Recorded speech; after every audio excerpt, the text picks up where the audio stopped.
Hoy hablamos en gran cantidad de noticias de los medios de comunicación de masas de un cambio climático en el planeta Tierra.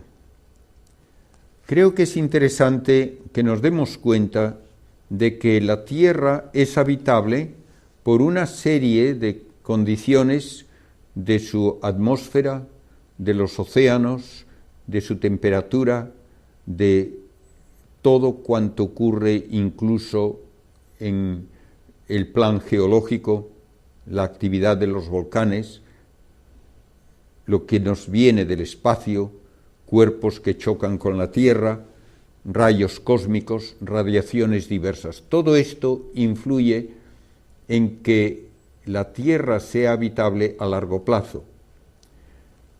Naturalmente, hablamos a largo plazo con respecto a la vida humana, porque a muy largo plazo los factores, sobre todo de tipo astronómico, nos llevan a decir que la Tierra no fue habitable al principio y tampoco lo será en un futuro muy lejano.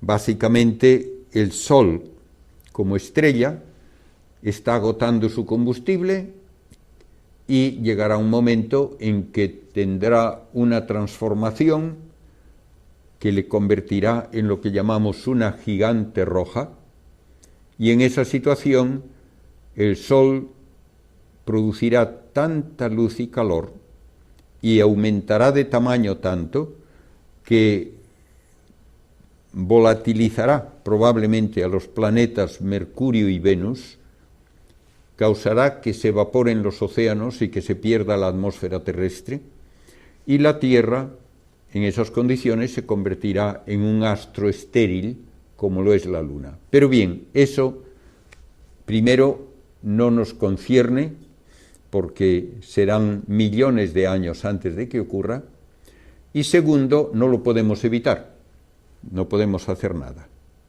Lo que sí podemos pensar que puede ocurrir a corto plazo, que la actividad humana influya en la habitabilidad del planeta, y desde luego puede haber también, como ha habido en el pasado dentro de la historia humana, cambios climáticos por diversas razones. Todo esto nos obliga a pensar si estamos ahora realmente siendo testigos de un cambio climático importante, y segundo, ¿a qué se debe ese cambio climático? Y tercero, ¿qué medidas podemos nosotros tomar para que sus efectos sean más llevaderos? La Tierra, a lo largo de miles de millones de años, ha tenido cambio climático muy drástico en diversas ocasiones. Primeramente, la Tierra original no tenía atmósfera. Su temperatura era, por lo tanto, en la parte donde el Sol brillaba, probablemente de varios cientos de grados sobre cero, y en la parte no iluminada por el Sol, tal vez de 200 grados bajo cero. La primera atmósfera terrestre que arropó al planeta se debió sobre todo a erupciones volcánicas, que producen gran cantidad de anhídrido carbónico, y el anhídrido carbónico, en lo que llamamos el efecto de invernadero, atrapa el calor del Sol y produce una temperatura más uniforme en todo el planeta, porque esa especie de colcha de aire caliente afecta a todo el planeta, no solo donde está brillando el Sol. La Tierra original tampoco tenía agua, y recibió el agua sobre todo por la caída de miles y millones de núcleos de cometas. El agua tiene también este efecto de invernadero. En realidad, en el momento actual, se calcula que más del 60% del efecto de invernadero que hace habitable a la Tierra se debe al vapor de agua. El anhídrido carbónico, el metano, otros gases contribuyen mucho menos. A lo largo de muchos millones de años ha ido disminuyendo la cantidad de anhídrido carbónico en la atmósfera. Por otra parte, ha ido aumentando la cantidad de oxígeno y también probablemente la cantidad de vapor de agua. El resultado es que desde hace miles de años la atmósfera terrestre ha mantenido una temperatura bastante uniforme durante todo el planeta, con unas variaciones de pocos grados. Pero una variación de pocos grados ya puede ser suficiente para que se dé una época glacial. Se ha calculado que bastaría un cambio de 2 grados o 3 para que hubiese una época glacial si disminuye la temperatura en esa cantidad, o para producir, por el contrario, una época, podríamos decir, tropical si aumenta la temperatura. ¿Cómo podemos saber cuáles eran las temperaturas en la antigüedad? Una de las maneras de hacerlo, la más obvia, es estudiando fósiles. ¿Qué tipo de plantas ocurrían en un momento determinado en una zona determinada de la Tierra? Otra manera que puede incluso aplicarse donde no hay fósiles de plantas es el estudio de las proporciones de dos tipos de oxígeno, dos isótopos de oxígeno. El oxígeno normal tiene 16 partículas en el núcleo, pero hay un oxígeno pesado que tiene 18. La proporción entre esas dos formas de oxígeno depende de la temperatura cuando se forma, por ejemplo, el caparazón, la cáscara de una almeja o un coral. Con todos estos métodos y también con el estudio de muestras de hielo que se extraen hasta de kilómetros de profundidad en la Antártida y en Groenlandia, sobre todo, se puede reconstruir la historia de los cambios climáticos en la Tierra. Y tenemos que aceptar que ha habido en varias ocasiones periodos glaciares, incluso en épocas en que había mucho anhídrido carbónico en la atmósfera. De modo que no es sencillamente el cambio climático algo que se atribuye automáticamente a la cantidad de anhídrido carbónico. Ha habido otros factores y todavía no los sabemos en detalle. Hoy hablamos mucho de este cambio climático, sobre todo en cuanto pensamos que la actividad humana, sobre todo la industria que produce gran cantidad de anhídrido carbónico, como es la industria que utiliza el carbón y el petróleo para producir energía, que eso va a llevar a que se fundan todos los glaciares, las capas de hielo que hay, sobre todo en Groenlandia y en la Antártida, que esto va a cambiar el nivel de los océanos y que todo ello nos obliga a tener ya una responsabilidad mucho mayor para no continuar contaminando la atmósfera con los productos de estas centrales de carbón o con el uso del automóvil que quema los combustibles fósiles. El calor de la Tierra lo recibe del Sol, y esto es la fuente principal de todos los factores que afectan el clima. Se absorbe la energía del Sol más que nada en las zonas tropicales, y el agua caliente lleva ese calor luego, por ejemplo, en la corriente del Golfo, hacia Europa, por la costa de Groenlandia, a las Islas Británicas y luego hacia España, y corrientes frías también distribuyen esa agua fría de los océanos en las zonas polares por todo el Pacífico. Y ahí se dan de vez en cuando variaciones como el que llaman el Niño y la Niña, que causan cambios de gran intensidad, sobre todo en la costa oeste de Sudamérica. Todo esto se ve influido a lo largo de muchos millones de años por la disposición de los continentes. Naturalmente, si estaban antes unidos Sudamérica y África, no podía haber esas corrientes que hoy hay. Y los cambios climáticos de épocas pasadas, en gran parte, parecen atribuibles a estas corrientes oceánicas. Hay también actividad volcánica, y la actividad volcánica puede contaminar la atmósfera. Y naturalmente, si hay gran cantidad de anhídrido carbónico y de polvo de los volcanes, pueden darse fenómenos que todavía no podemos especificar en detalle, porque si aumenta la temperatura, aumenta la evaporación de los océanos. Hay entonces más anhídrido carbónico porque lo sueltan los océanos, y hay también más agua. Y todo esto atrapa más calor. Pero por otra parte, el aumento de humedad en la atmósfera hace que haya más nubes, y las nubes reflejan la luz y el calor del sol.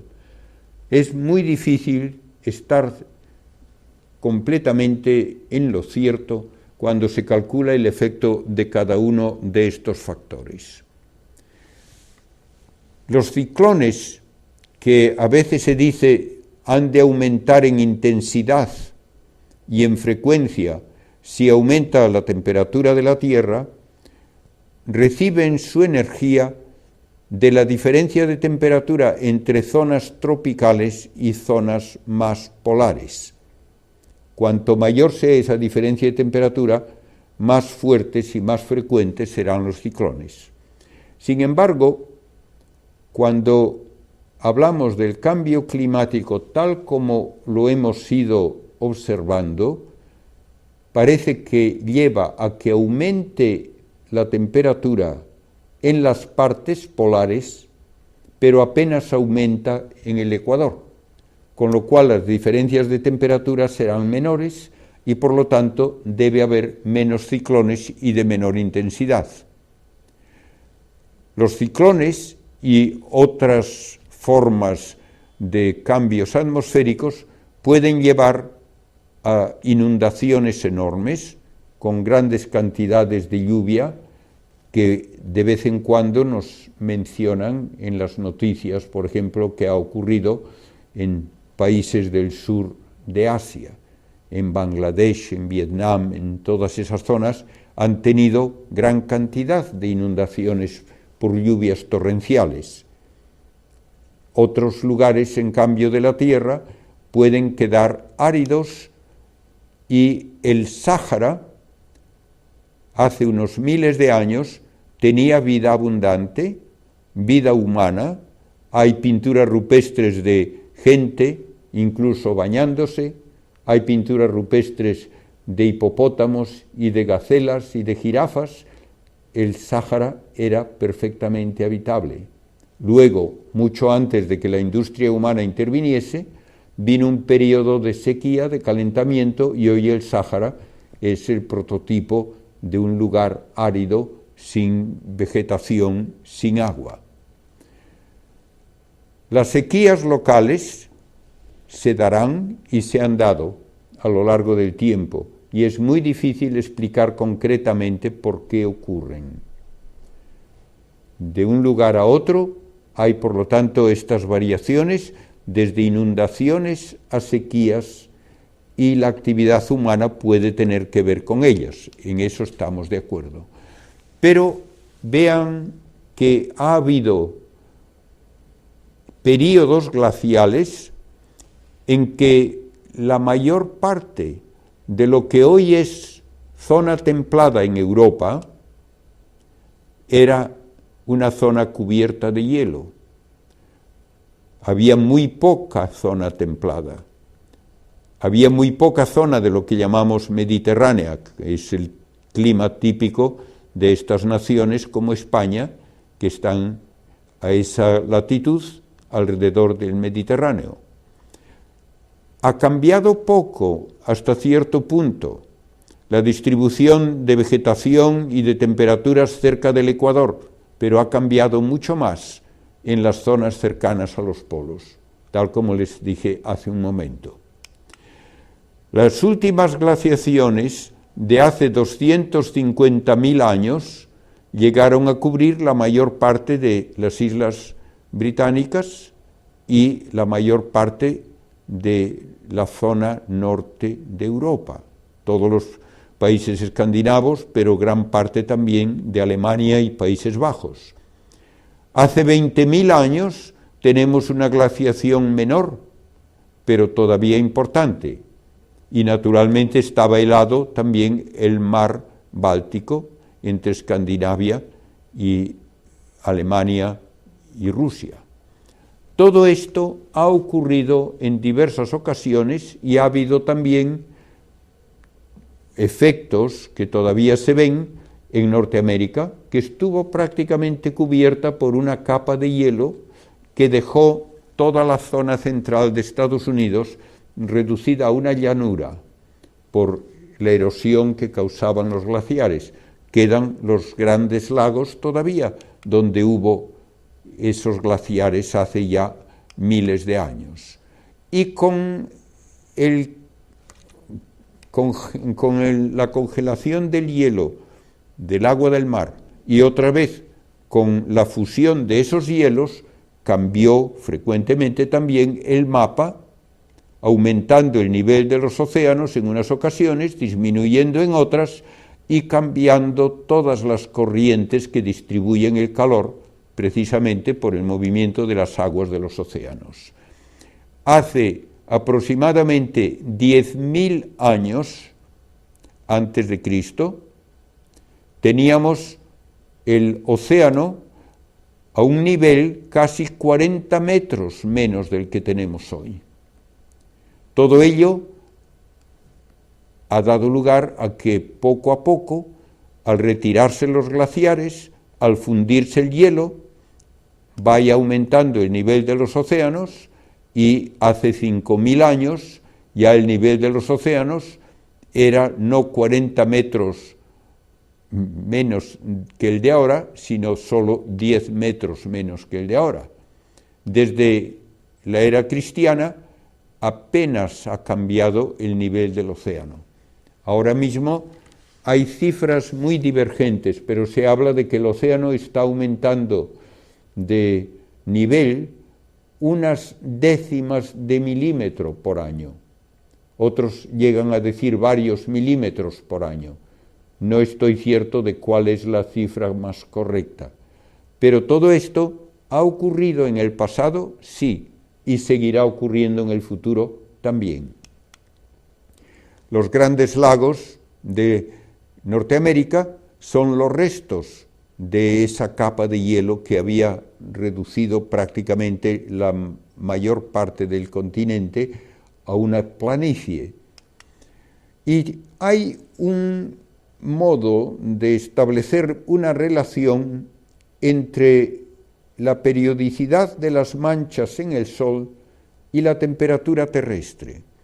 El Sol tiene ciclos de manchas en que comienza a haber alguna mancha suelta, más bien lejos del ecuador, y según aumenta el ciclo, progresa el ciclo, empieza a haber cada vez más manchas más cerca del ecuador, hasta que finalmente se reduce otra vez la abundancia de manchas cerca de los polos, quedan algunas cerca del ecuador y finalmente el Sol está casi sin manchas. Hubo un periodo de unos 70 años en la alta Edad Media y después ya en el Renacimiento y periodos posteriores, en que no hubo manchas en el Sol casi durante un siglo. Y eso coincidió con un periodo de enfriamiento notable que le llaman la mini edad glacial, que afectó a Europa y a Norteamérica. este año el Sol apenas ha tenido manchas. No es todavía una indicación de que empiece a darse un fenómeno comparable, pero es interesante que el Sol lleva un año casi totalmente sin manchas. Está empezando un nuevo ciclo y no sabemos aún qué intensidad tendrá, pero hay una relación llamativa entre la duración del ciclo solar y la temperatura de la atmósfera. La temperatura puede cambiar alrededor de medio grado en sincronización con los ciclos de las manchas solares. Desde 1700 al año 2000 se ve claramente que hay una correlación y no sabemos a qué se debe. Porque el que el Sol tenga manchas parece que debe afectar muy poquito el nivel de energía que produce. Hay algunas hipótesis de que estas manchas controlan también el número de rayos cósmicos que llegan a la Tierra, porque afectan el magnetismo terrestre, y el número de rayos cósmicos influye en que se formen nubes con mayor o menor abundancia. Estamos hablando, pues, de causas extraterrestres que nosotros no podemos controlar y que a lo largo de muchos años parece han tenido un influjo sobre la atmósfera y sobre el clima de la Tierra. Actualmente hablamos de cómo aumenta el calor que atrapa el anhidrido carbónico en términos de la abundancia de anhidrido carbónico, y podemos reconstruir la historia de ese fenómeno desde hace unos 150.000 años. Fíjense que hay una cosa un poco llamativa. El cambio en la temperatura atmosférica alcanza un pico un poco antes de que alcance el pico el anhidrido carbónico. Y esto ocurre varias veces. Parece que hay un desfase en que primero aumenta la temperatura y luego aumenta el anhidrido carbónico. No al revés. Esto se atribuye a que hay en el océano 500 veces más anhidrido carbónico que en la atmósfera, y cuando se calienta el océano lo suelta. Pero claro, si hay este efecto, primero tenemos que preguntarnos por qué se calienta primero el océano, y esto ha ocurrido desde hace 150.000 años, por lo tanto tiene que ser por causas que tienen poco que ver con la actividad humana. Ahora la actividad humana puede ser que influya, y los datos que tenemos indican que desde el año 1898, digamos en números redondos, desde el año 1900 hasta el presente, la temperatura media de la Tierra ha aumentado en 6 décimas de grado, con un margen de error de 2 o 3 décimas. El aumento ha sido casi exclusivamente entre 1900 y 1940. Por tanto, antes de que hubiese la enorme proliferación de automóviles y de industria que caracteriza la segunda mitad del siglo XX. Aumentó la temperatura antes de que aumentase la industria de una manera llamativa entre 1900 y 1940. Desde 1940 hasta 1975 hubo un periodo de enfriamiento.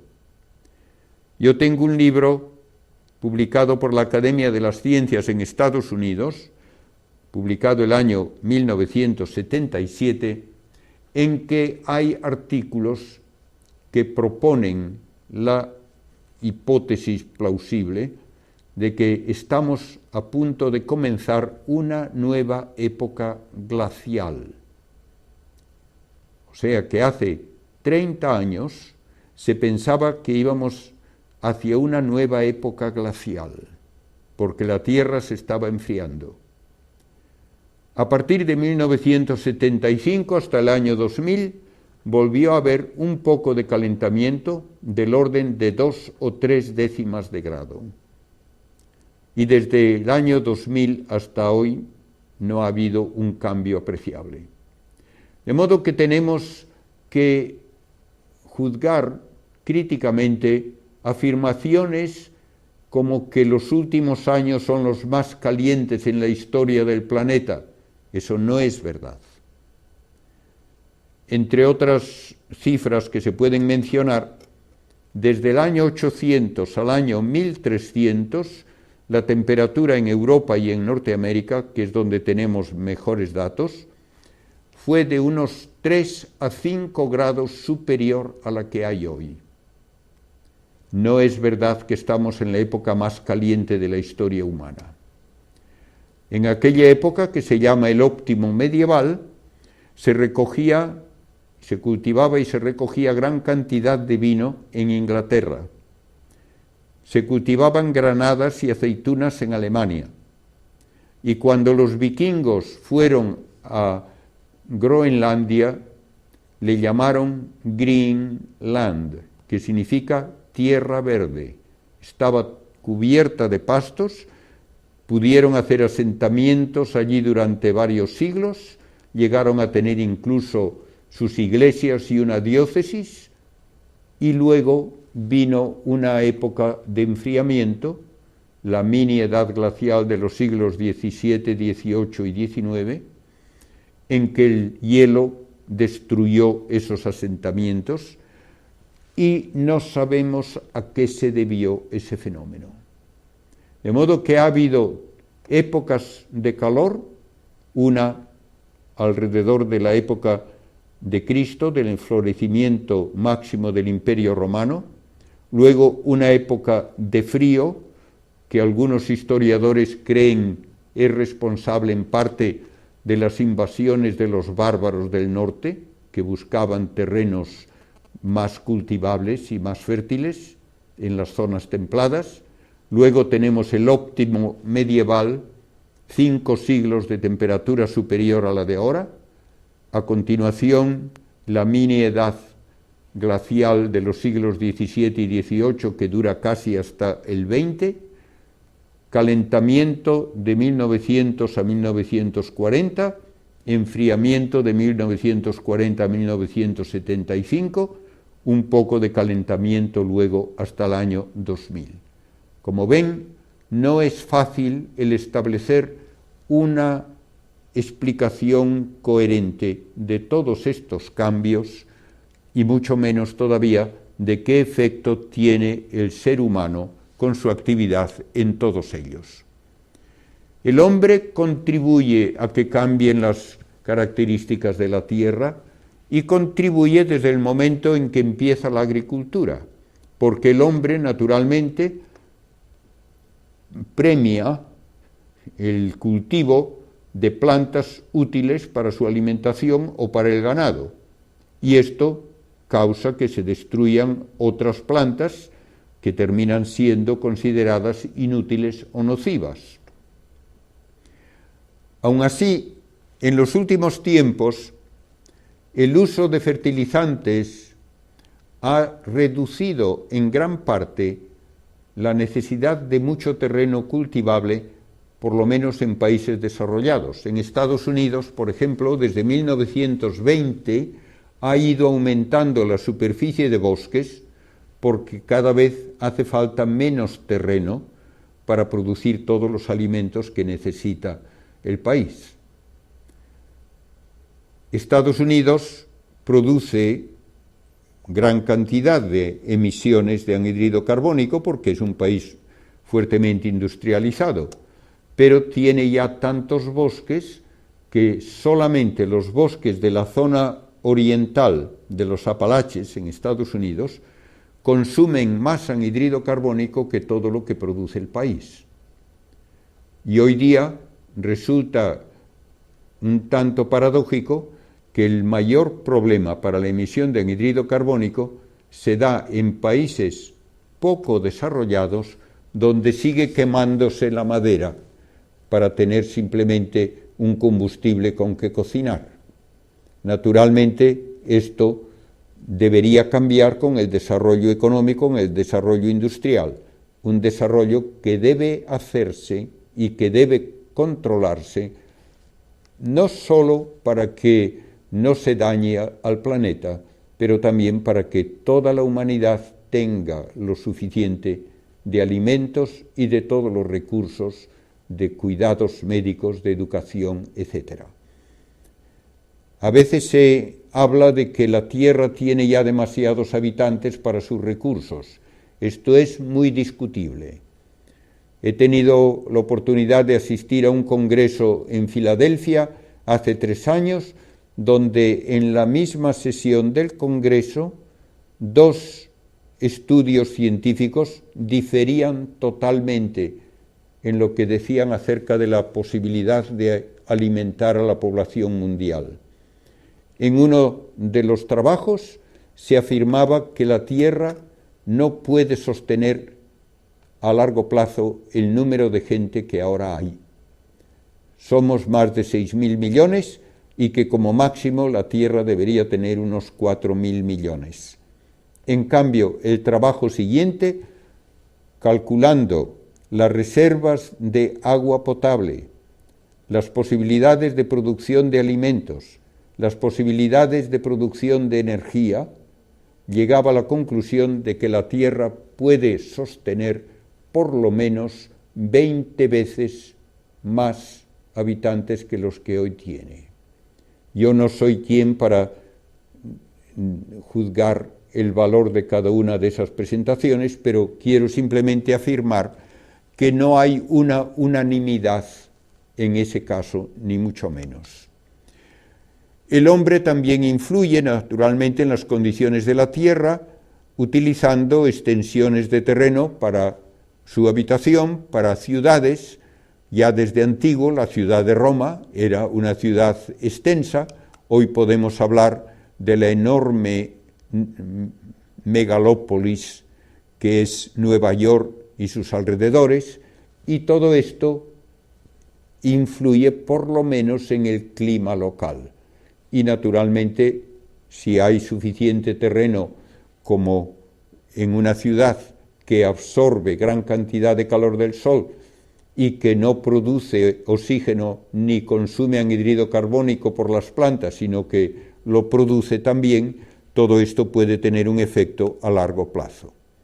Más en detalle, ha habido ya maneras de explotar el entorno que han sido muy poco responsables y que han llevado, por ejemplo, a que se secase el mar de Aral en Siberia. Por otra parte, se hacen de vez en cuando pantanos, como el de Asuán en Egipto, que sí hacen más habitable, por lo menos, ese entorno y que recogiendo agua contribuyen a que otras zonas sean fértiles. El problema final que se encuentra siempre al hablar de cambios climáticos es que hace falta producir energía. Necesitamos energía para el transporte, para la iluminación, para la fabricación de productos necesarios, para producir fertilizantes, para prácticamente todas nuestras ocupaciones que permiten una vida humana digna. La alternativa a producir energía es volver a la edad de piedra. Y nadie, lógicamente, quiere eso, ni sería tampoco legítimo el imponer a país alguno el que no pueda desarrollarse. La energía que más utilizamos en su forma más flexible es la energía eléctrica. Y esta energía eléctrica se puede obtener de diversas maneras. Hoy se habla mucho de la energía fotovoltaica, obtener la electricidad mediante células que captan la luz del sol. Naturalmente esto es muy positivo, pero tiene también sus limitaciones. El sol no brilla 24 horas cada día y no brilla con igual intensidad en todas las partes de la Tierra. Por lo tanto, aunque haya fuentes de energía solar, en general es necesario tener otra fuente independiente que funcione cuando no hay sol o que funcione simplemente en países donde el sol no es suficientemente intenso durante la mayor parte del año. Esta energía del sol también uno tiene que tener en cuenta que no se produce sin gasto energético previo. La fabricación de las placas solares consume gran cantidad de energía y esas placas solares han de cubrir extensiones grandes de terreno que podrían estar cultivadas. No es una solución totalmente sin problemas. La energía atómica tiene muy mala prensa porque inmediatamente se piensa que eso lleva a bombas atómicas, a bombas nucleares. Sin embargo, debemos ser realistas. En Estados Unidos, una cuarta parte de toda su energía la producen las centrales nucleares y no han tenido ni un solo accidente mortal en más de 50 años. Francia produce casi 3/4 partes de su energía con centrales nucleares. En España se ha renunciado, en parte por presiones terroristas, a la energía nuclear y estamos comprándole en cambio a Francia la energía que necesitamos. Rusia, a pesar de todo lo que han dicho en contra de las centrales nucleares de Occidente, ha tenido también centrales nucleares y sigue teniéndolas, y es el único país donde se ha dado un accidente que causó víctimas humanas. De modo que hay que tener en cuenta que no puede producirse energía de ninguna manera que no tenga algún efecto desagradable. El efecto desagradable puede ser de tipo estético. No me gusta ver los molinos de viento que producen energía en lo alto de los montes. No me gusta ver un pantano porque eso cambia el entorno. No hay manera de producir energía sin que haya algún efecto que uno podría llamar desagradable.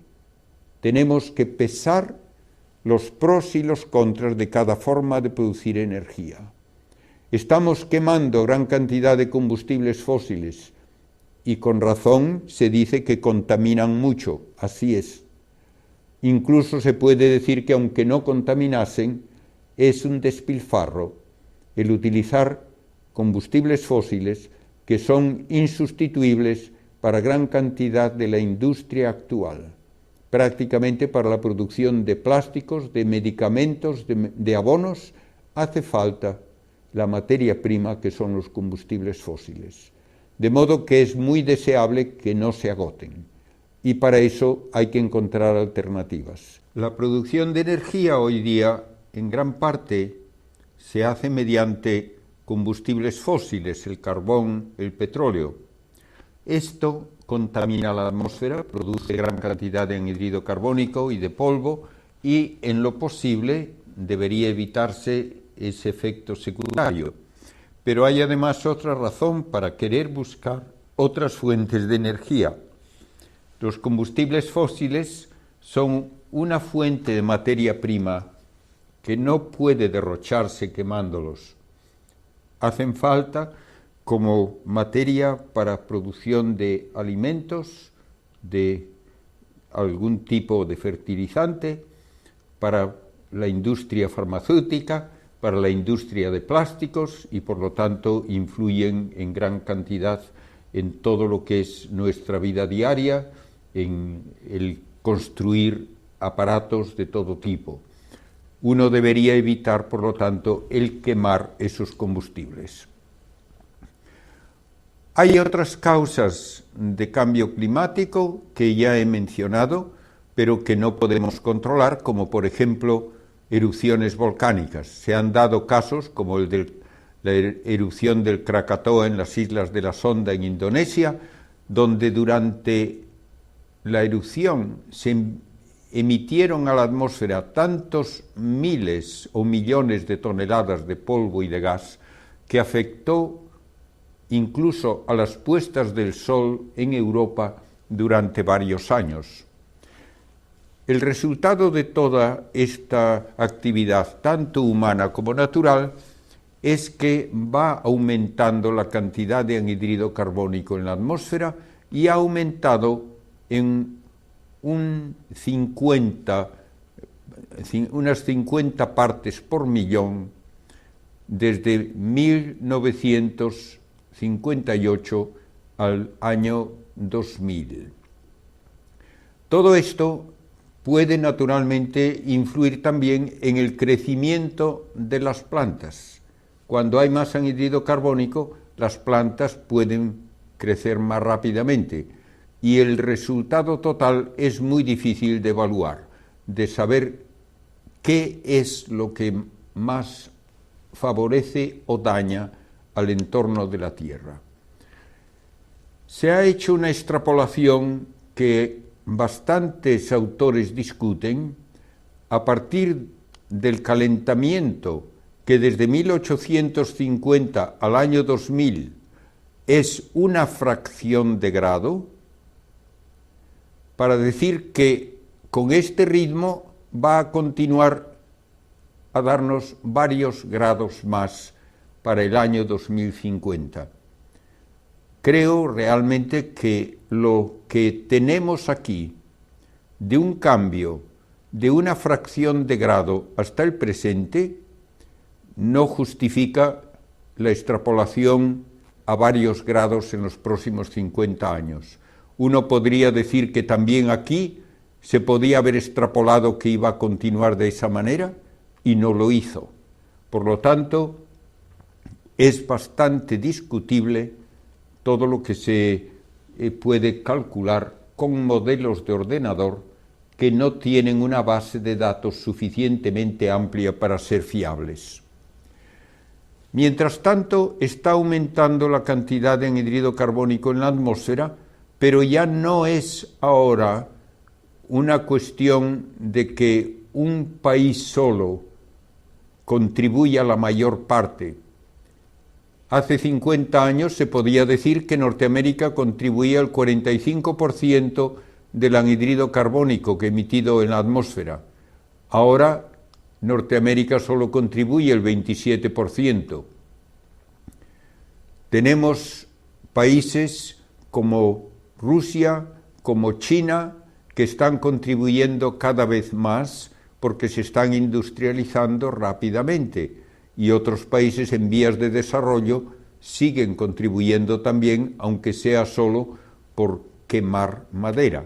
De modo que hay una cantidad de factores que tienen que discutirse por su impacto económico, por su impacto en el nivel de vida de las diversas zonas del planeta y por su impacto también en el cambio climático. Todo esto es algo muy difícil de cuantificar en detalle y de predecir en el futuro. Se ha hecho una extrapolación de una temperatura actual con el cambio climático doblando la cantidad de carbono, anhídrido carbónico, o multiplicándola por 4. Estas extrapolaciones, una vez más, son bastante discutidas. Aunque se doblase la cantidad de anhídrido carbónico, hay autores que niegan que vaya a aumentar la temperatura drásticamente como unos 5 grados o mucho menos todavía que aumente a 40 grados si aumenta el anhídrido carbónico por un factor de 4. ¿Cuándo ocurriría eso? Se hacen extrapolaciones de nuevo desde el año 2000 al año 2200, dentro de 2 siglos. Realmente yo creo que es muy difícil estar seguro de ese tipo de predicción y de ese tipo de cálculo. Finalmente, podemos decir que vivimos en un planeta donde todas las formas de vida están interconectadas, dependen todas del medio ambiente. El hombre influye no solamente en el calentamiento global, influye en la selección de plantas que proliferan más porque son más útiles, de animales que consideramos más útiles, y todo eso tiene que sopesarse para causar el menor daño posible a todo el entorno, y debemos recordar que somos administradores de nuestro planeta, no somos dueños despóticos. En el Génesis Dios puso al hombre en el jardín de Edén para que lo cuidase, y Cristo nos dice que lo que hacemos a otros se lo hacemos a Él. Por tanto, que el privar a la gente de una vida digna en algún lugar del planeta, ya sea ahora o en el futuro, para generaciones futuras, eso no es nunca una alternativa aceptable cuando hablamos de que hay que cuidar el entorno. El entorno solo se justifica como creación de Dios para el bien de la humanidad. Las montañas no tienen derechos ni deberes, tampoco las plantas tienen derechos o deberes, ni tampoco los animales.